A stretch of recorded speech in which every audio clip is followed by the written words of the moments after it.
हाँ तो welcome to imagine point YouTube channel. तो प्यारे बच्चों, आज का हमारा जो लेक्चर है उसमें हम लोगों को आज पढ़ना क्या है कि हमारे पास आपका चल रहा था बेटा इलेक्ट्रोकेमिस्ट्री, और इलेक्ट्रोकेमिस्ट्री में मेरे को बताना था आज एप्लीकेशन ऑफ इलेक्ट्रोकेमिकल सीरीज। तो जिन बच्चों ने भी लास्ट टाइम पे लेक्चर लिया होगा उन्होंने लास्ट टाइम पे बेटा इलेक्ट्रोकेमिकल सीरीज बेटा सीख ली थी, और किस प्रकार से हमारे पास मेटल्स अरेंज करे गए थे वो भी मैंने आपको बता दिया था। अब आज हम लोग पढ़ लेते हैं बेटा, हेडिंग डाल दीजिए, एप्लीकेशन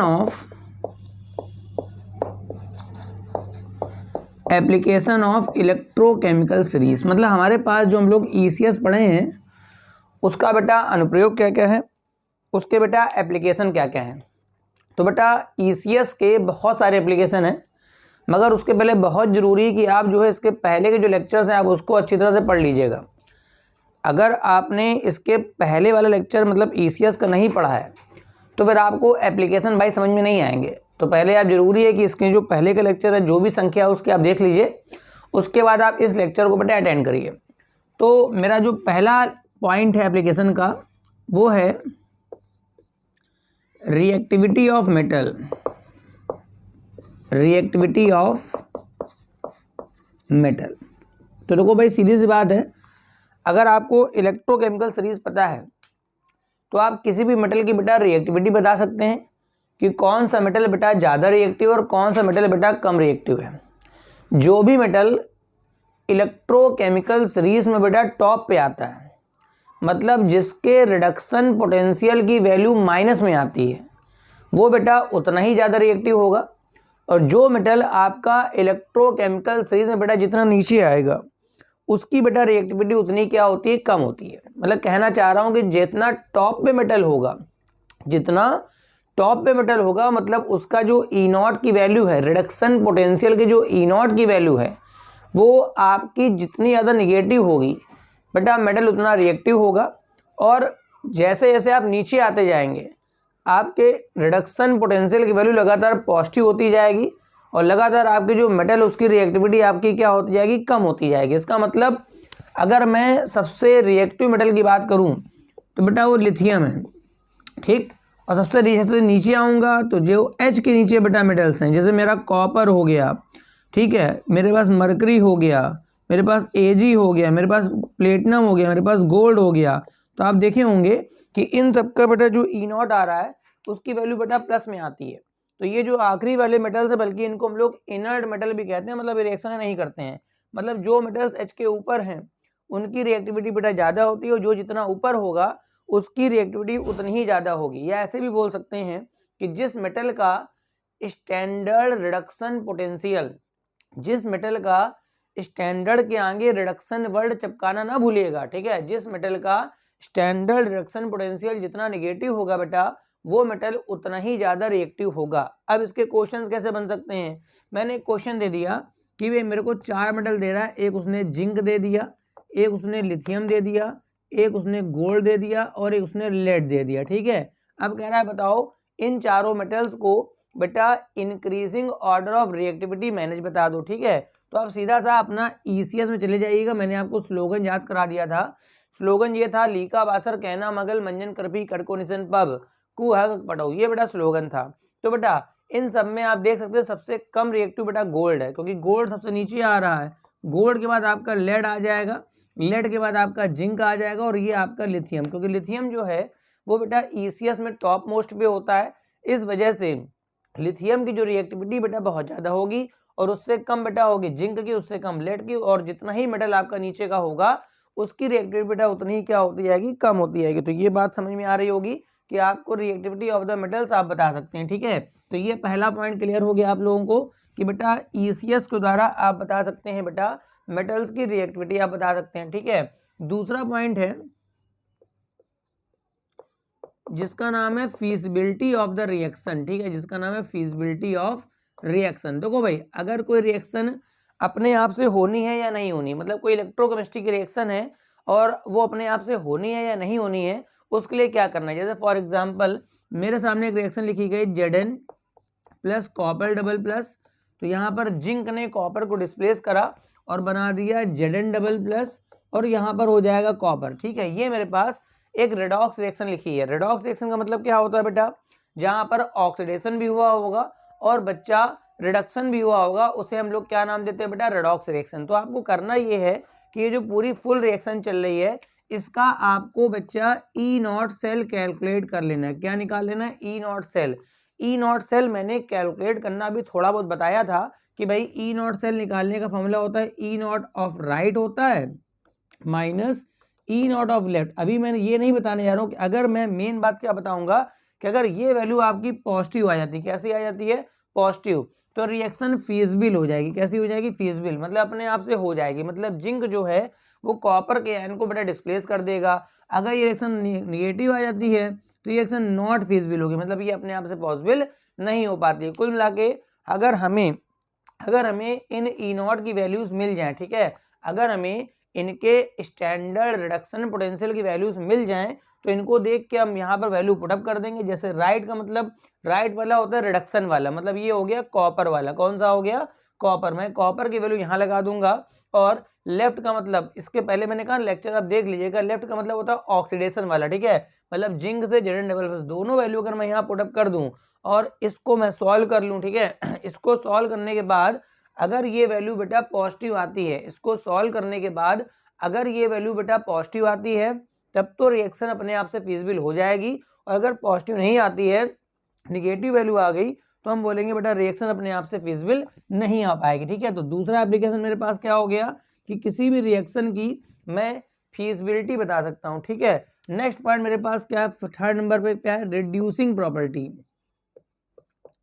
मेरे पास थर्ड नंबर पे क्या है, रिड्यूसिंग प्रॉपर्टी। इस समय हम लोग क्या पढ़ रहे हैं बेटा, एप्लीकेशन ऑफ ईसीएस। देखो भाई, जो मेटल, जिस मेटल का रिडक्शन पोटेंशियल की वैल्यू जितना निगेटिव होती है, एक बात सिंपल समझ लीजिए, जो रिएक्टिविटी का ऑर्डर होता है यहाँ पर, वही बेटा रिड्यूसिंग प्रॉपर्टी का भी ऑर्डर होता है। और कुल मिला के जो मेटल ईसीएस में जितना टॉप पे बैठा होगा, मेरी बात सुनेंगे आप ध्यान से, जो मेटल ईसीएस में जितना टॉप पे बैठा होगा उसका ई नॉट उतना निगेटिव होगा और वो मेटल उतना ही जल्दी ऑक्सीडाइज होगा, क्योंकि रिड्यूस तो आराम से हो नहीं पाएगा, तो जल्दी से क्या हो पाएगा, ऑक्सीडाइज हो पाएगा। तो जो मेटल आसानी से ऑक्सीडाइज हो पाएगा, जिसमें ऑक्सीडेशन आसानी से होगा, तो मैं बोलूंगा वो से हम रिड्यूसिंग एजेंट बोलेंगे। क्या बोलेंगे बेटा, रिड्यूसिंग एजेंट। तो देखो ध्यान से बात सुनिएगा, तो जो मेटल जितना टॉप पे है वो उतना स्ट्रॉन्ग रिड्यूसिंग एजेंट है, और जो मेटल जितना बॉटम पे है वो उतना वीक रिड्यूसिंग एजेंट है। ठीक है ना, कुल मिला के जो लिथियम है, अगर मैं इसकी बात करूं तो ये मेरे लिए हो गया स्ट्रॉन्ग रिड्यूसिंग एजेंट हो गया। क्या हो गया बच्चा, स्ट्रॉन्ग रिड्यूसिंग। मगर अगर मैं गोल्ड की बात करूं तो ये मेरे लिए क्या हो गया बच्चा, वीक रिड्यूसिंग एजेंट। क्या हो गया बच्चा, वीक रिड्यूसिंग एजेंट। मतलब अगर मैं चाहूं तो लिथियम से बहुत जल्दी सोल्यूशन में इलेक्ट्रॉन लॉस करवा सकता हूं, मगर भैया गोल्ड जो है वो जल्दी इलेक्ट्रॉन लॉस नहीं करेगा। उसको जल्दी नहीं इलेक्ट्रॉन लॉस करने की, मतलब गोल्ड जो है वो बेटा जल्दी इलेक्ट्रॉन लॉस नहीं करता है, मगर बेटा जो लिथियम है वो उतनी ही आसानी से आपका इलेक्ट्रॉन लॉस करेगा। ठीक है, मतलब ये जो रिड्यूसिंग प्रॉपर्टी है ये मेटल की होती है। किसकी होती है बेटा, मेटल की, आयन की नहीं होती है। जो आयन बनता है उसकी होती है बेटा ऑक्सीडाइजिंग प्रॉपर्टी। क्या होता है बेटा, ऑक्सीडाइजिंग प्रॉपर्टी। तो लिथियम जो है वो हमारे पास एक स्ट्रॉन्ग रिड्यूसिंग एजेंट होता है। जो लिथियम मेरे पास बच्चा है वो होता है मेरे पास स्ट्रॉन्ग रिड्यूसिंग एजेंट। ठीक है, और जो मेरे पास गोल्ड होता है वो मेरे पास बहुत वीक रिड्यूसिंग एजेंट होता है। तो इसी तरह अगर मैं पांचवा पॉइंट लिख देता हूं,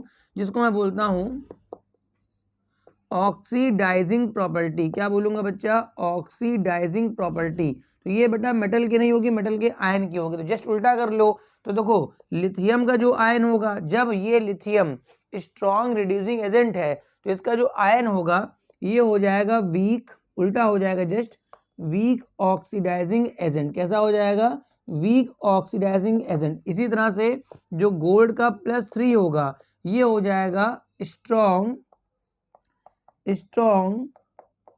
ऑक्सीडाइजिंग एजेंट, उल्टा जस्ट होने वाला है। ठीक है, अगर मेरे पास लिथियम इलेक्ट्रॉन जल्दी लॉस कर रहा है, अगर मेरे पास लिथियम इलेक्ट्रॉन जल्दी लॉस कर रहा है तो बच्चा जो लिथियम का आयन होगा वो आपका इलेक्ट्रॉन देर से गेन करेगा। अगर गोल्ड इलेक्ट्रॉन जल्दी नहीं दे रहा है तो गोल्ड का जो आयन होगा वो जल्दी इलेक्ट्रॉन को क्या करेगा बेटा, एक्सेप्ट करेगा, जल्दी क्या करेगा बेटा, एक्सेप्ट। इसको आप नोट कर लीजिए वीडियो पॉज करके। ठीक भैया, बना लिया होगा। तो मेरे पास ये चौथा नंबर था, 5वां डाल दिया मैंने, कोई दिक्कत नहीं। अब मेरे पास 5th नंबर आ रहा है, displacement of metal from its salt. ठीक है, ये पॉइंट भी बड़ा इंपॉर्टेंट है। मेरे पास 5th नंबर आ रहा है जिसका नाम है displacement of metal, displacement of metal from salt solution, from salt क्या, सोल्यूशन। ठीक है, मेरे पास अगर मैं किसी मेटल का सॉल्ट बनाऊं और अगर मैं उसमें कोई दूसरा मेटल डालूं तो वो मेटल उस पर्टिकुलर मेटल को कब डिस्प्लेस करेगा और कब नहीं करेगा। एग्जाम्पल से समझाता हूं, जैसे आपने कॉपर सल्फेट का सोल्यूशन ले लिया, किसका सोल्यूशन ले लिया, कॉपर सल्फेट का। ये तो 9th 10th लेवल के रिएक्शन है, और इसमें आपने कहीं जिंक डाल दिया, क्या डाल दिया, जिंक। तो अभी तो फिलहाल इसका कलर बेटा नीले रंग का होगा। कॉपर के जो आयन होते हैं बेटा वो ब्लू कलर के होते हैं, और जिंक के आयन जो होते हैं बेटा कलरलेस होते हैं। तो अब मेरे को ये बताना है कि जिंक क्या कॉपर को डिस्प्लेस कर पाएगा क्या। तो आप कुछ मत करिए, अपनी इलेक्ट्रोकेमिकल सीरीज में चले जाइए। ठीक है, अगर जिंक की पोजीशन कॉपर से ऊपर है तब तो बेटा ये मेटल डिस्प्लेस कर देगा, अगर जिंक कॉपर के नीचे है तो बेटा ये मेटल को डिस्प्लेस नहीं करेगा। तो आप ध्यान से देखेंगे तो जिंक जो है बेटा कॉपर के काफी ऊपर आता है, तो जिंक की जो रिएक्टिविटी है बेटा वो कॉपर से ज्यादा है। तो जिंक यहाँ जाएगा, कॉपर को धक्का देगा, हट यहाँ से, और उसको डिस्प्लेस करके खुद लग जाएगा। मतलब यहाँ बन जाएगा जिंक सल्फेट और कॉपर बेटा बाहर हो जाएगा। अच्छा, पहले सोल्यूशन में जिंक के आयन थे जो बेटा ब्लू कलर के होते हैं, या है ना, और यहाँ पर अब जिंक के आयन हो गए जो बेटा कलरलेस होते हैं। मतलब पहले तो इसका सोल्यूशन का जो कलर था ब्लू रंग का होगा, मगर जब ये हो जाएगा तो कलरलेस। कभी कभी क्वेश्चन पूछता है कि कॉपर सल्फेट के सोल्यूशन में अगर मैं लोहे की कील डाल देता हूँ, ठीक है ना, मैं लोहे की कील डाल देता हूँ तो उसका कलर कैसे चला जाता है, मतलब जो उसका ब्लू कलर है वो कैसे कलर है। तो देखो भाई, अगर मैं कॉपर सल्फेट में लोहा डालता हूँ, लोहे की कील आयरन, ठीक है, तो आयरन की भी रिएक्टिविटी बेटा कॉपर से ज्यादा होती है। तो आयरन यहाँ पर ऐसा आएगा, प्लस यहाँ बन जाएगा फेरस सल्फेट FeSO4, और यहाँ पर हो जाएगा आपका कॉपर अलग। ये हल्का सा ग्रीन कलर का आपका सोल्यूशन, जैसे वहां पर तो कलरलेस बनेगा, क्योंकि जिंक जो आयन होते हैं बेटा, जो जिंक के आयन होते हैं वो तो बेटा कलरलेस होते हैं, मगर Fe+2 आयन थोड़ा सा डर्टी ग्रीन टाइप का आपका कलर थोड़ा सा आने लगेगा, मतलब फेड ग्रीन टाइप का कलर आ जाएगा। तो दोनों क्वेश्चन पूछ सकता है कि कॉपर सल्फेट के सोल्यूशन में अगर मैं जिंक डालूंगा तो वो कलरलेस क्यों हो जाता है। तो बता देना कि भाई ECS में जो जिंक होता है उसकी पोजीशन कॉपर से ऊपर होती है, तो ये डिस्प्लेसमेंट हो जाएगा, और जिंक आयन जो होते हैं बेटा वो कलरलेस होते हैं। इसी तरह से अगर कॉपर सल्फेट में वो आयरन डालेगा तो एक डर्टी ग्रीन कलर टाइप का आपका कलर, क्योंकि वो फेरस आयन बन जाएंगे और वहां कॉपर बन के आ जाएगा। तो ये मेरे पास हो गया displacement of metal from its salt solution. तो ये आपको पता लग गया कौन कौन सा मेटल कब डिस्प्लेस करेगा, कौन कौन सा कब नहीं करेगा। सीधी सी बात है, जो मेटल ECS में ऊपर होगा वो अपने से नीचे वाले को डिस्प्लेस करेगा। सीधी सी बात, जो ऊपर लोग बैठे होते हैं वो नीचे वाले को डिस्प्लेस कर सकते हैं, जो नीचे बैठा ऊपर वाले को डिस्प्लेस कैसे करेगा भाई। ठीक है, मेरे पास नेक्स्ट पॉइंट है, 6 नंबर है,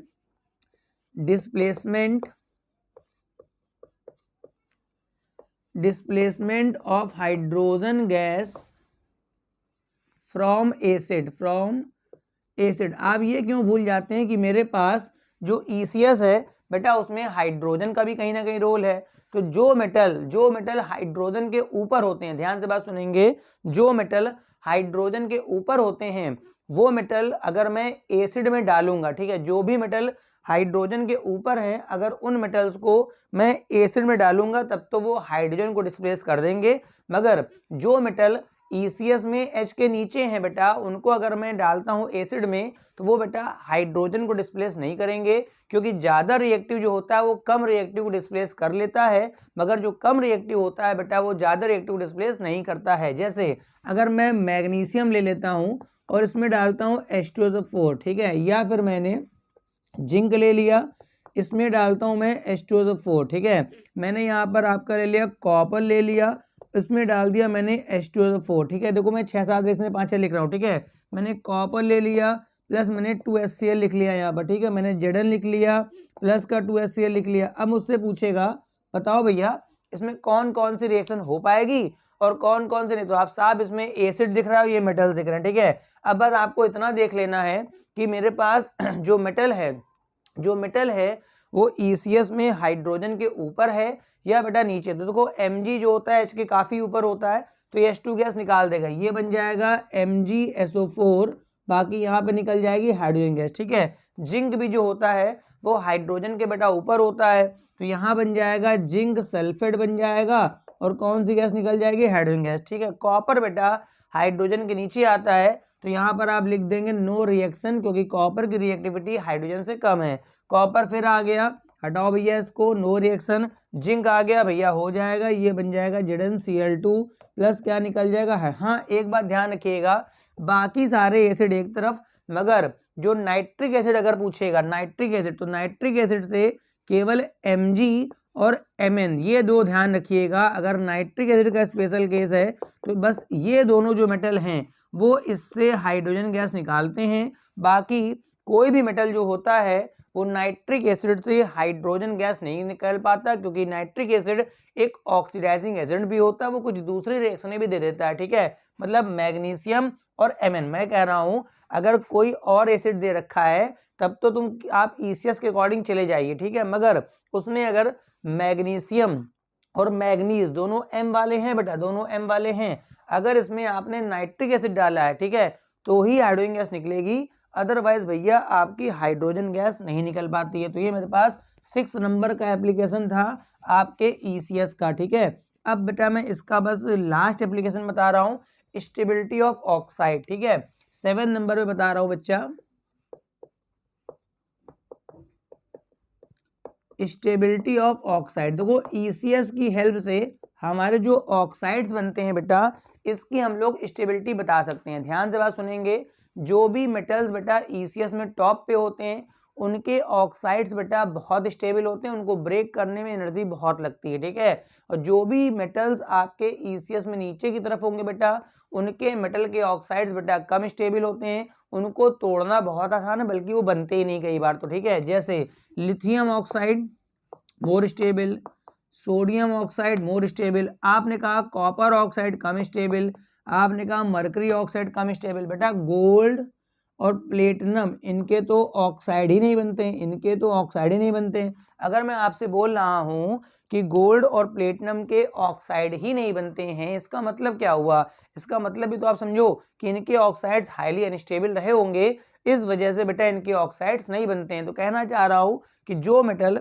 जितने ऊपर का होगा बेटा, जो मेटल आपका ECS में जितने भी ऊपर का होगा वो मेटल बेटा उसकी ऑक्साइड की स्टेबिलिटी उतनी ज़्यादा होगी। जैसे अगर पूछे सबसे अधिक स्टेबल मोर स्टेबल ऑक्साइड कौन सा बनेगा, तो आप जवाब देंगे बेटा लिथियम वाला, ठीक है। और लेस स्टेबल कौन सा बनेगा, गोल्ड और प्लेटिनम वाला। तो इस तरह से आप ECS की हेल्प से ऑक्साइड की स्टेबिलिटी भी बता सकते हैं। जैसे मेरे को एक क्वेश्चन दे दे, मेरे को कुछ ऑक्साइड लिख के दे दिया उसने, यहाँ पर एक PbO लिख दिया उसने, यहाँ पर जिंक ऑक्साइड लिख दिया उसने, Li2O लिख दिया उसने, मरकरी का ऑक्साइड लिख दिया और कॉपर का ऑक्साइड। उसने कह दिया कि अरेंज द फॉलोइंग ऑक्साइड, उसने क्वेश्चन दे दिया आपको कि arrange the following oxides into increasing order of stability, ठीक है। तो भाई आप ऐसे इंक्रीजिंग ऑर्डर बना लेंगे, इस तरह से बना लेंगे आप, ठीक है। और जो ऑक्साइड जितना टॉप का होगा उतना स्टेबल, सबसे अधिक स्टेबल कौन सा होगा, Li2O, सबसे ज़्यादा स्टेबल कौन सा होगा, Li2O, ठीक है।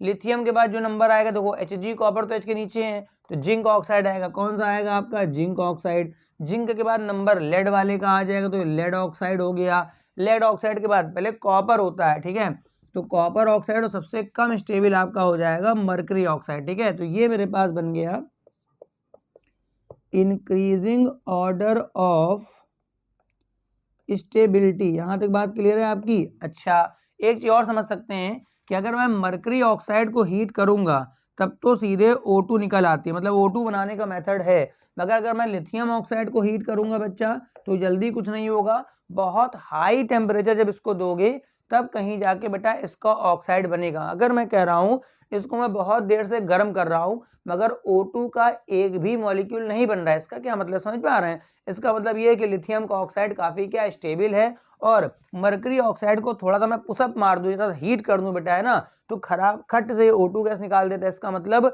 जो मरकरी का ऑक्साइड है वो काफ़ी कम स्टेबल हो। इसी के साथ मेरे बहुत छोटे से लेक्चर में जो लेक्चर इसको देख लेगा वो ईसीएस के सारे एप्लीकेशन सीख लेगा।